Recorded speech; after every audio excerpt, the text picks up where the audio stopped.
tentang makna perintah puasa. Assalamualaikum warahmatullahi wabarakatuh. Kembali lagi berbagi rasa Ramadan Asyik bersama KUA Patian. Baik, kali ini kami akan menyampaikan tentang makna perintah puasa. Salah satu bentuk kemujizatan Al-Quran adalah pilihan diksinya yang bukan saja tepat dan akurat, dan tetapi juga mengandung banyak hikmah. Allah itu sang maha halus sekaligus sang maha penyayang, maka firman-Nya pun merefleksikan asmanya ini. Sebagai contoh perintah puasa, ya ayyuhalladzina amanu kutiba alaikumussyiyam kama kutiba alal ladzina min qablikum la'allakum tattaqun. Pernahkah terpikir di benak kita kenapa perintah berpuasa diberikan dalam bentuk kalimat pasif atau fi'il mabni majhul, yakni kutiba? Semua kitab tafsir dari yang klasik semisal At-Tabari dan Ar-Razi sampai yang modern seperti Al-Munir mengatakan kutiba itu maknanya furido atau diwajibkan. Kata kerja aktifnya adalah kataba. Secara kebahasaan maknanya adalah menulis, maka berarti kutiba makna aslinya dituliskan. Dalam kitab tafsir At-Tabari, kata dituliskan ini menjadi wajib karena maksudnya telah dituliskan di dalam kitab Lauhul Mahfuz. Lantas muncul pertanyaan, mengapa perintah puasa ini diberikan dalam bentuk kalimat pasif? Kenapa tidak langsung saja Allah telah mewajibkan kamu berpuasa misalnya, dan apa hikmah yang ada di baliknya? Menurut sebagian ulama, bahwa bentuk pasif kutiba itu dipilih karena biasanya berupa kewajiban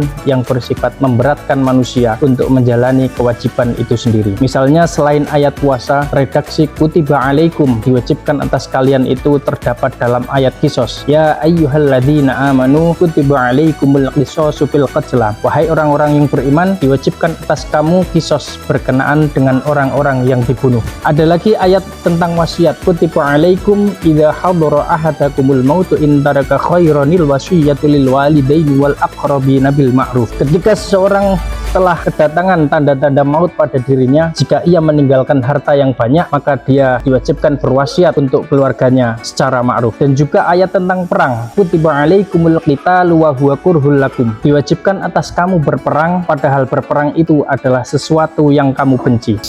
Ketentuan pada ayat-ayat tadi bersifat membebani dan menyusahkan untuk menjalaninya. Itu sebabnya Allah menggunakan kalimat pasif, yaitu siapa yang mewajibkan ketentuan itu tidak disebutkan. Kita tahu yang mewajibkan itu adalah Allah, tapi karena kemahalembutan dan kemahapemurahan Allah, maka seolah-olah Allah tidak menampilkan asmanya sebagai sang pemberi perintah. Ada kedekatan sekaligus saling pengertian, bahkan penghormatan ketika kalimat pasif yang digunakan. Ini hanya bisa disadari oleh mereka yang juga lembut hatinya.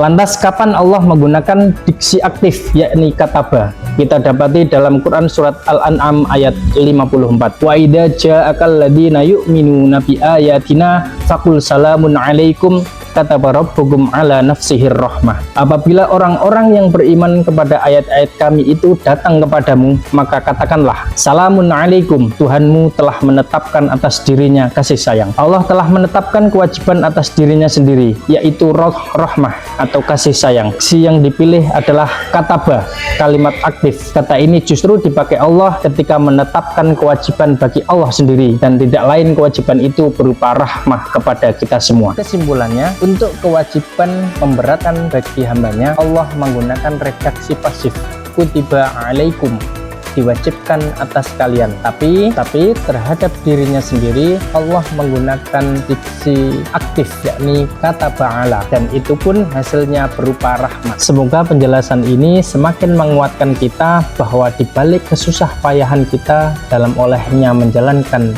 ibadah puasa pada bulan Ramadan ini, Allah mencurahkan kemahalembutan dan kasih sayangnya kepada kita semua.